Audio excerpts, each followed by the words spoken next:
AP రాజధాని అమరావతి నిర్మాణం రానున్న 3 ఏళ్లలో పూర్తి చేస్తామని స్పష్టం చేశారు మున్సిపల్ శాఖ మంత్రి నారాయణ. ఇప్పటికే అనుమతి లభించిన 45,000 కోట్ల రూపాయల నిర్మాణాలకి రేపు కేబినెట్ సమావేశంలో ఆమోదం తెలిపి టెండర్లు పిలవబోతున్నామని తెలిపారు.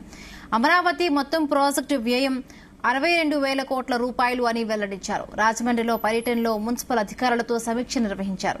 అమరావతిలో రానున్న 3 ఏళ్లు 5 ఐకానిక్ టవర్లు, 250 మీటర్ల ఎత్తులో అసెంబ్లీ భవనం, హైకోర్టు సహా అధికారుల నివాసాలు, ట్రంక్ రోడ్లు పూర్తి చేస్తామని మంత్రి నారాయణ తెలిపారు.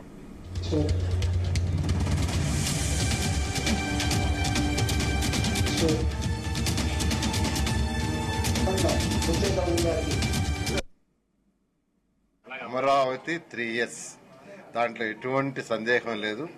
అనేక హడ్డిల్స్ ఉన్నాయి. హైకోర్టు, సుప్రీంకోర్టు, తర్వాత కాంట్రాక్ట్లు. ఎందుకంటే 5 ఏళ్ల క్రితం చేసిన కాంట్రాక్ట్ క్లోజ్ చేయలే, వాళ్ళు అట్టే ఉంచేశారు. క్లోజ్ చేస్తుంటే ఇబ్బంది లేదు కాదు, వాళ్ళని క్లోజ్ చేయాలంటే వాళ్ళకి బోలెడు సమస్యలు ఉన్నాయి. దానికి కమిటీలు వేసి, కమిటీలకు టైం ఇచ్చి అవన్నీ చేసి అథారిటీలో పెట్టి, ఆ నుంచి క్యాబినెట్కి పెట్టి, మళ్ళీ అసెంబ్లీలో పెట్టి, అవన్నీ హడ్డిల్స్ ఈ మధ్య పూర్తి చేస్తాం. దానికి 6 నెలలు పట్టింది.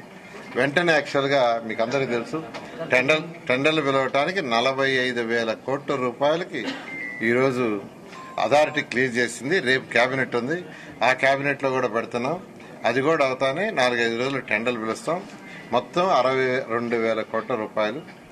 మిగతా బ్యాలెన్స్ కూడా జనవరి ఎండింగ్ లోపల కంప్లీట్ చేసి, జనవరి ఎండింగ్ లోపల అన్ని టెండర్లు పూర్తి చేసి, జనవరి ఎండింగ్ లోపల వర్క్ స్టార్ట్ చేస్తాం. 3 సంవత్సరాల్లో ఎటువంటి పరిస్థితుల్లో కూడా 5 ఐకానిక్ టవర్స్, అసెంబ్లీ 250 మీటర్లు ఎత్తుండే అసెంబ్లీ, హైకోర్టు, 3,600 అధికారుల హౌసెస్, 360 కిలోమీటర్ల ట్రంక్ రోడ్స్, 1,500 కిలోమీటర్లు లేఅవుట్ రోడ్స్ కంప్లీట్ చేయడం జరుగుతుంది.